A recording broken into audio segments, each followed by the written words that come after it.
I'm going to continue my Sion Sono series now with, you'll notice no background. It's too warm here, really. I'm sweating like crazy just with one light on me. It's heat wave at the moment, so whether I've got a background or not depends on the weather. If it's cooler I can put the background up, but if it's like this where I'm sweltering, no background. Right, anyway, Sion Sono series, we're going to have another double bill, which is Cold Fish and Guilty of Romance. Now, these are two masterpieces. These are two great films. The problem is trying to describe them because they're just like, it's just easy to say, oh, they're perfect. They're so good. It's like, what else is to say? They're just perfect. You go see them. Because they are. I mean, Cold Fish is about 2.5 hours long, and Guilty of Romance is about 2 hours. And they're just so confident, so sure of themselves, so aware of what they are. They're the parts 2 and 3 of the Hate trilogy, which started with Love Exposure, and this is 2 and 3. There's no characters overlapping or anything. It's called the Hate trilogy because of thematics, not characters. And they're just wonderful. Cold Fish is one of those infamous films that was one of the films like Love Exposure that made his reputation, made Sono a big international director. A person who you want to see what he comes up with next, because he made a run of great films. And it's, when you hear the description, you'll probably think that sounds a bit dry, but the way it's done is just wonderful. Basically, a guy gets sucked into a partnership with this other guy. They both sell tropical fish. Really exciting, huh? And one of them's weak, and the other one's a broader personality who cajoles people into doing what he wants. And it turns out one of them, the guy does a cajoling, is probably a psychopath. Now, and it's just the relationship between these two guys as the situation evolves.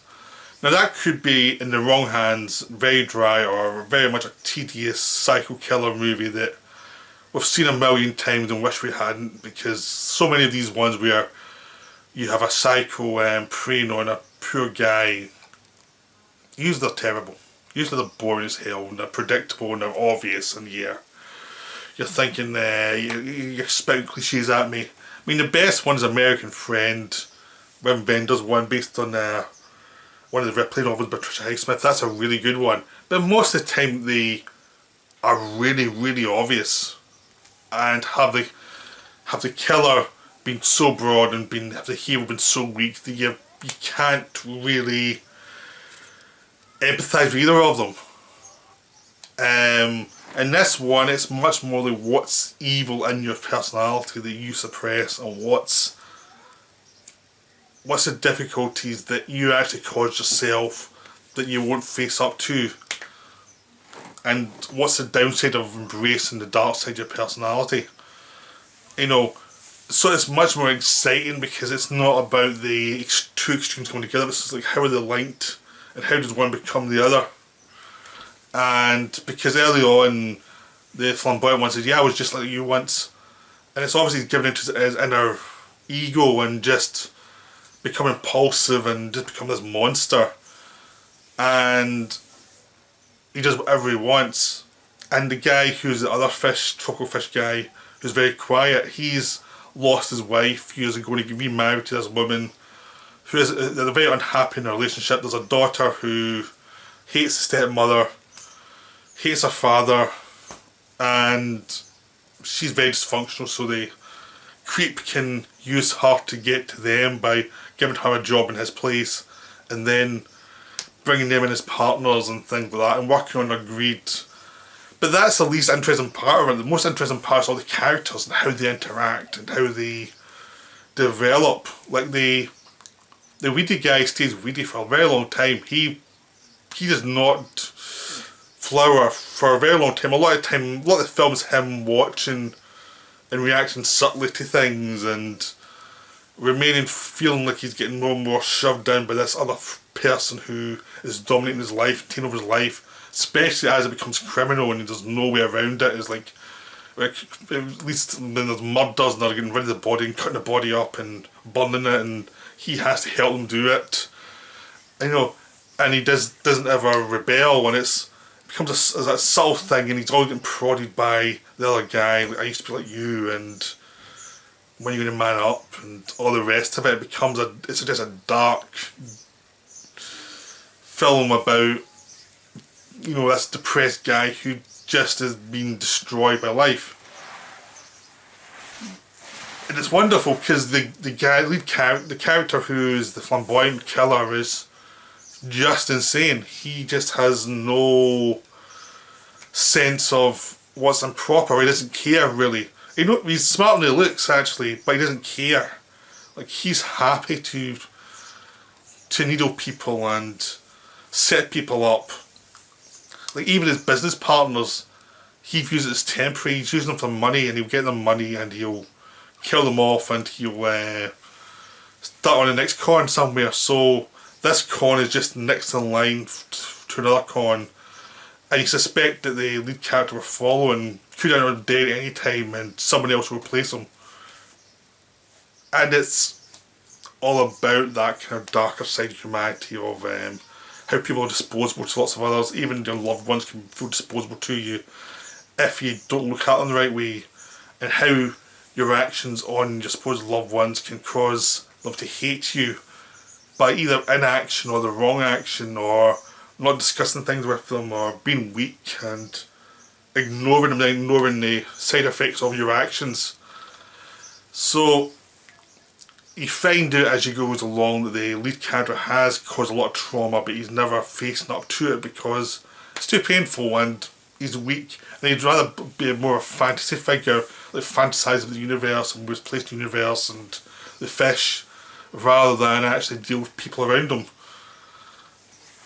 And when he does finally face up to it and his dark side does come out, he's much closer to the Psycho than he'd like to ever admit. And once that gets unleashed, it's really brutal. It's really dark, and where the film goes is really disturbing. And once he starts going down that path, it is really, really disturbing. It shows the kind of the darkness under the surface of even the most normal person. So what happens if you don't control it? Or if you control it so much that when it comes out, it totally overwhelms you. It's like he has no thought. Once he's so tight onto his own darkness, his own problems, that once it actually explodes, he has no control over it. He's just impulsively going after the next high, and it becomes this fascinating character study. And the whole film is just fascinating because it's very alive, very much about the experience of this rather than it's the experience of people who are living for the moment. These people are not introspective. They will not think it through. It's all about them in the moment, trying to get to the next thing, then the next thing. Like the villain has a wife who's part of a scheme and gets rid of the bodies with him, and she's got her own little kinks. And she's a wonderful character, really twisted. The wife of the weedy character is very, very angry with him, but won't express it because she's polite Japanese, but it comes across in subtle ways. The daughter has no self-control and she hates everybody, and that becomes a problem that keeps tying him to the other guy because he can't get her out of the place at some point. And having to deal with her there means he's always stuck with the crazy guy, and it kind of seals his doom, really. That's a wonderful film. It's just about the experience, and there's lots of weird sexual scenes, and people take the crazy characters take responsibility for their own desires and their own bad behaviour, while the weird character only does that towards the end. And it just is about the darker side of your personality, the irrational side, where it can lead to hate, and misanthropy of just everybody, of just seeing people as completely worthless and not worth your energy. And that's the kind of downside of it all. The downside of freedom is you can see people as disposable. They don't matter. And that's where this film starts to go to, and it's really dark. but it's got a wonderful sense of humour and it looks beautiful, and it's just a wonderful film. It's just a terrific solo film. And I highly recommend it, seeing it, because it's so much funnier than you expect from anything you see in the trailer or the posters. It's much more alive than you expect. It feels kind of pretty cut and dried when you see the description, but once you get into it, it's really alive and really strange, and it's always finding stuff with every scene to make it more interesting and make it funny and surprising weird little ways you wouldn't expect. The director's really into the story and he really wants to make it unique. So Cold Fish is a masterpiece. It's just so wonderful. Just go see it. You can get it in third windows just now. It's just amazing. Guilty of Romance is the third in the trilogy, and this takes place, and it takes place in the world of writers and college professors, but it's also about sex. It takes place around this woman who's married to a famous writer who is very repressed and very much he's of the mind rather than the body. So he pretty much ignores his wife in the bedroom and treats her like a child, like he's the master, and this is obviously driving her insane because she can't really grow from this. She's just been placed in a box in this house. So she gets a job at a supermarket, but she's very timid and she's not enjoying it. No one thinks she's doing a good job. Then suddenly she gets an offer to be a model, and this modelling ends up going into like nudie stuff and pornography, which she finds suddenly she's got a taste for, and it's something that gets her imagination going in a way she didn't expect. And it's the thing that starts to get her to look at her own life and look at her own society and see them as disposable and laughable and just something that's not really something that's worth keeping. But she still has the normal life, but she also has her other life, the life of sex, and starts banging people in the supermarket and things like that. And so it's kind of very influenced by Buñuel and Belle de Jour, but it goes much darker than that. As she ends up having sex with this guy, picking up this guy and having sex with him in this kind of seedy place, and she ends up meeting this woman who's also a prostitute, who's also a college professor, who had a father who abused her, and she's just gone strange, but she's got a philosophy in the world that the world doesn't mean anything, that's a facade, that physicality is really important, and you make people, you don't love someone, you make them pay for sex.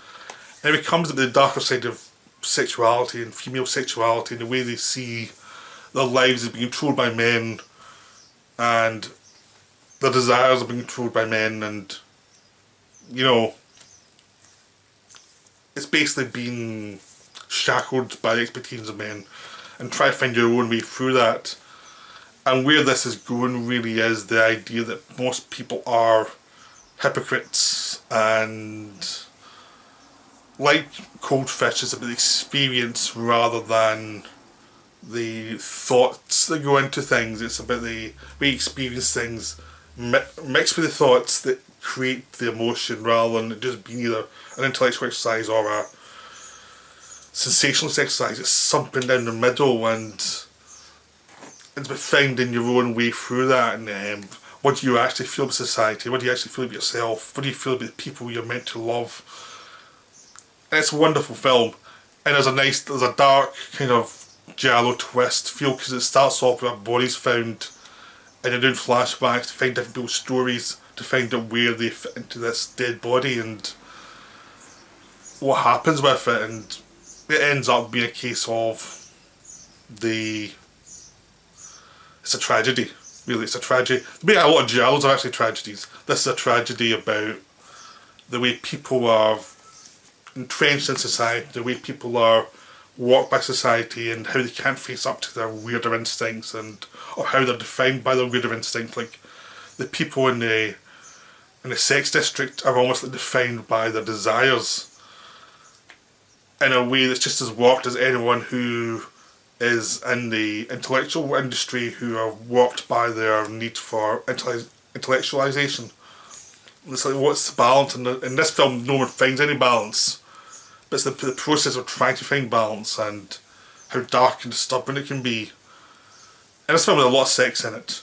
But it's also about the experience of trying to find some meaning somewhere beyond the conventional, and how difficult it is and how dark it can be. So it's a wonderful film. I highly recommend it. Both these films are just masterpieces. They're just so good. So just try and see them. They're just so good. So then there are two Sono masterpieces. Some more coming your way. I've not finished the Sono season anywhere near yet. There's still the 2 TV shows. I've got a film to watch and trailer films on the way. So there's lots still coming. Well, so I hope you enjoyed that, and I'll be back soon with another video. Right, bye for now.